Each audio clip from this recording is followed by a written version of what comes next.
ஒரு அப்பாவுக்கு 2 பிள்ளைங்க. மூத்தவன் ரொம்ப அடக்கம். அப்பா எது சொன்னாலும் கேட்பான். பெரியவங்களுக்கு கீழ்ப்படிஞ்சு நடப்பான். இளையவன் அப்படி இல்ல. தான் நினைச்சதை தான் சொல்லுவான், செய்வான். அடுத்தவங்க சொல்றதை கேட்க மாட்டான், அடங்கி நடக்க மாட்டான். இந்த 2 பேர்ல யார உங்களுக்கு பிடிக்கும்? பெரியவனை தான் பிடிக்கும்.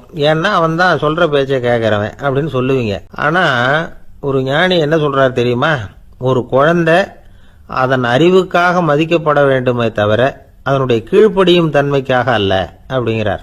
நம்ம குழந்தைகளை சுயமா சிந்திக்கிறதுக்கு நாம விடுறதில்ல. மற்றவங்களை பார்த்து காப்பி அடிக்கிறதுக்கு தான் நாம அவங்களுக்கு கத்துக் கொடுக்குறோம். புகழ்பெற்ற மனிதர்கள் சிலருடைய பேரை சொல்லி நீயும் அவர் மாதிரி ஆகணும், இவர் மாதிரி ஆகணும் அப்படின்னு சொல்லிட்டே இருக்கிறோம். குழந்தைகள் தங்களுடைய தனித்தன்மையை வளர்த்துக்கிறதுக்கு நாம தடையா இருக்கிறோம். ஒரு குழந்தைகிட்ட அனாவசியமா நம்பிக்கைய வளர்த்துடக்கூடாது. எந்த கோட்பாட்டையும் திணிக்கக்கூடாது.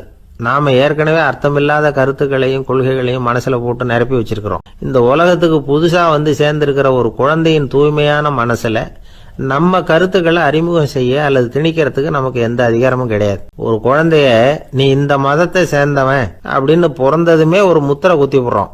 இது அதோட சுதந்திரத்தை ஆரம்பத்திலேயே கிள்ளி எறியறது மாதிரி தான். நீங்க ஒரு மதத்தின் வழிமுறைகளை கடைபிடிச்சிட்டு வர்றீங்க, அந்த வழியில போய்கிட்டு இருக்கிறீங்க, சரி, அதனால போறீங்க. அதுக்காக உங்க குழந்தையையும் அதே வழியில தான் வரணும் அப்படின்னு கட்டாயப்படுத்துறதுக்கு உங்களுக்கு என்ன உரிமை இருக்குது? அந்த குழந்தை சுயமா சிந்திச்சு ஒரு முடிவுக்கு வரட்டுமே, அதுக்கு நீங்க ஏன் தடையா இருக்கிறீங்க? நமக்கு உண்மையிலேயே நம்ம குழந்தை மேல அன்பு இருந்தா இது மாதிரி திணிப்பு வேலைகளை செய்யக்கூடாது. திணிப்பு வேலைகள்ல இருந்து குழந்தைகளை காப்பாத்தினா போதும். அதுதான் ரொம்ப முக்கியம். அடுத்த தலைமுறை அற்புதமான தலைமுறையா உருவாகும். நாம தான் சாதி மத சங்கடங்கள்ல மாட்டிக்கிட்டு தவிக்கிறோம். அவங்களாவது சாதி மத வேறுபாடு இல்லாத சமுதாயத்தை பார்க்கட்டுமே, அந்த சௌகரியங்களை அனுபவிக்கட்டுமே. அதுக்கு நாம என்ன செய்யணும்னா ஒன்னும் செய்யாம இருந்தா போதும். ஒரு குழந்தைகிட்ட நம்ம கருத்தை திணிக்கும் பொழுது என்ன ஆகுது தெரியுமா?